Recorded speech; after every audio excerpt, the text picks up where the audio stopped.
Petite vidéo aujourd'hui sur XRP. Revenir un peu sur ce qui s'en vient, à quoi va servir XRP sur l'XRP Ledger, le RLUSD aussi qui va être la monnaie transigée sur l'XRP Ledger. À la base, comme je vous explique tout le temps, XRP ne sera jamais une monnaie d'échange. D'où la raison pourquoi on ne peut pas comparer XRP avec Bitcoin en rapport avec le market cap et tout ça. Dans le nouveau système où on s'en va, XRP n'a aucun rapport avec le market cap parce qu'il va devenir la liquidité. Il va être retiré du marché. On ne pourra plus l'échanger comme une action à la bourse présentement. On vous donne la chance présentement de détenir du XRP. Mais le jour que le réseau XRP Ledger ou le nouveau système financier quantique va être mis en place, ces cryptos-là vont être retirés du marché. Vous ne pourrez plus les échanger ou les trader, justement, comme une action à la bourse, ou comme Bitcoin, une monnaie d'échange, ou comme n'importe quelle autre monnaie d'échange, ou le Forex. OK?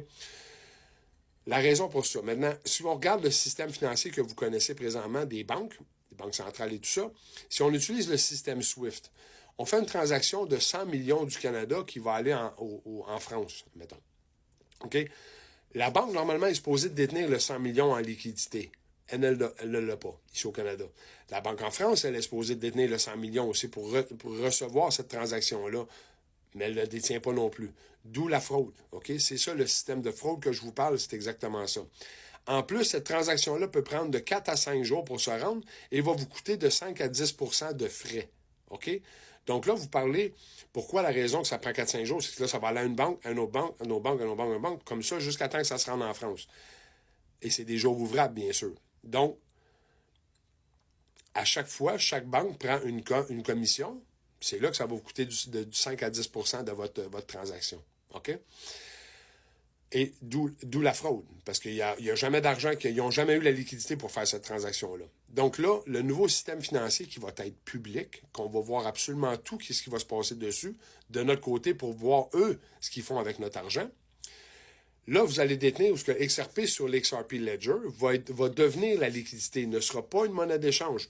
On va utiliser RLUSD sur le réseau XRP, par exemple. OK? Et elle va être égale au dollar américain qui va être soutenu par l'or éventuellement. OK? N'oubliez pas que le gold standard revient maximum le 4 juillet 2026, l'année prochaine.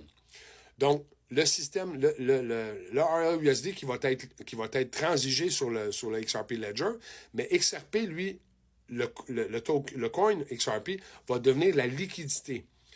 Ne peut pas rester 2 $, 100 $, 1000 $.